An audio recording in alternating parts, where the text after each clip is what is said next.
최근 수면 연구 저널에 잠을 푹 자지 못하면 기억력이 떨어진다는 연구 결과가 게재됐는데요.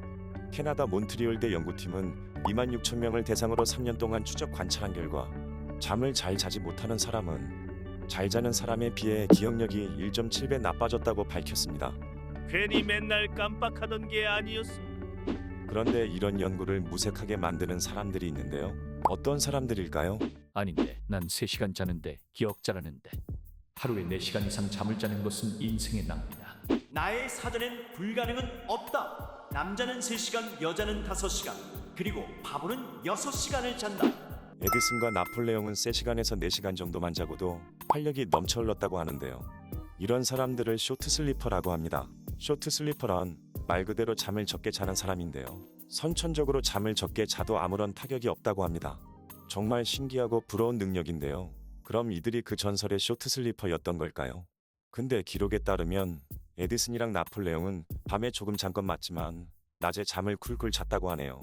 그래서 전설은 맞지만 진짜 쇼트 슬리퍼라고 보기에는 조금 애매해요. 그렇다면 자타공인 모두가 인정하는 쇼트 슬리퍼는 누가 있을까요? 여러분도 잘 아시는 $100의 주인공 벤자민 프랭클린, 또 모나리자를 그린 레오나르도 다빈치 등이 진짜 쇼트 슬리퍼였다고 하는데요. 이들은 매일 잠을 3시간에서 4시간 정도만 자고 남은 시간으로 여러 가지 일을 할 수 있었습니다. 그래서 예술, 과학, 발명 등 다방면의 두각을 나타내며 많은 업적을 남겼죠. 그럼 이들은 어떻게 3시간에서 4시간 정도만 자고도 저렇게 활력이 넘치고 많은 일을 할 수 있었던 걸까요?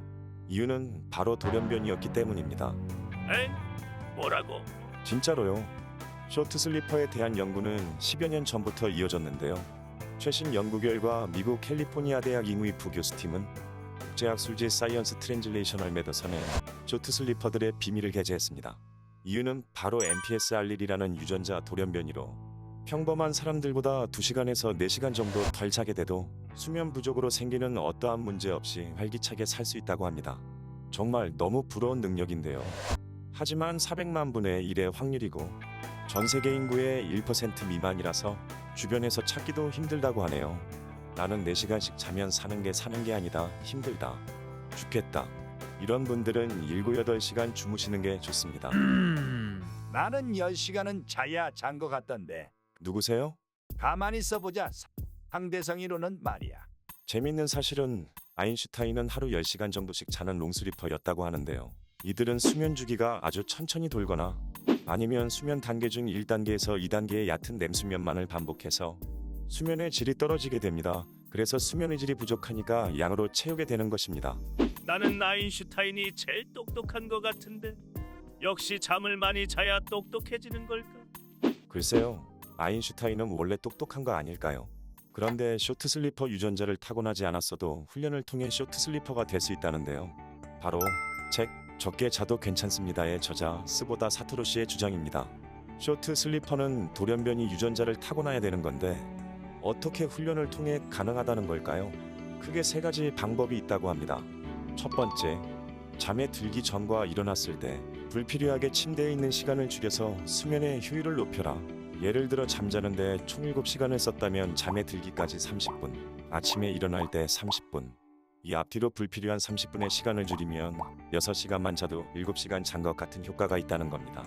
또 이렇게 잠의 효율을 높이기 위해서는 침대에서는 다른 행동을 삼가해 주셔야 돼요. 즉 침대에서는 잠만 자라는 거죠. 이렇게 침실에서 다른 행동을 하지 않고 딱 잠만 자게 되면 나중에는 뇌가 조건 반사적으로 침대만 봐도 아 자야겠다 라는 생각이 든다는 겁니다. 두 번째, 그냥 많이 자는 것보다 고효율로 짧게 자는 게 낫다. 수면의 질을 높이면 수면의 양을 줄여도 효과는 같다는 건데요. 그렇다면 수면의 질은 어떻게 높일 수 있을까요? 5분 정도 명상을 하면 좋고요. 자기 전에 침실 온도를 선선하게 맞춰주시고요. 수면에 도움이 되는 마그네슘이나 트립토판이 많이 들어있는 음식, 영양제를 드셔도 좋습니다. 다양한 방법들이 있으니까요. 자기만의 루틴을 만들어 보세요. 또 잠자기 3시간 전에는 음식을 먹지 않고 30분 전에는 블루라이트 같은 밝은 빛을 피하고 복식 호흡을 통해 몸의 긴장을 풀어주면 수면의 질이 쑥쑥 올라간다고 합니다. 셋째, 부족한 잠은 낮잠으로 보충해라. 진짜 피곤할 때 10분만 잤는데 엄청 개운했던 경험 한 번씩은 있으시죠? 딱 그 정도만 자야 돼요. 그리고 낮잠은 오후 3시 이전에 자야 된다고 합니다.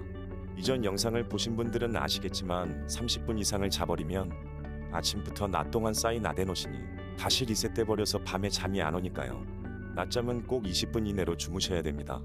이렇게 잠을 효율적으로 적게 자면 조금 자고도 피곤하지 않는 생활을 할 수 있다는 건데요.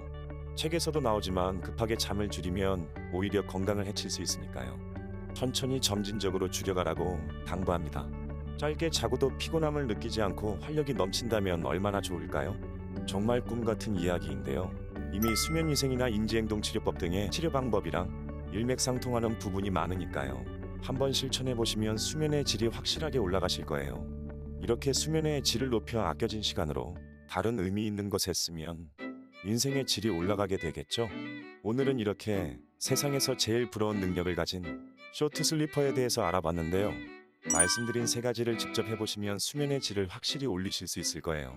완벽한 쇼트 슬리퍼가 되지는 못하더라도 삶의 질은 확실히 올라가지 않을까요?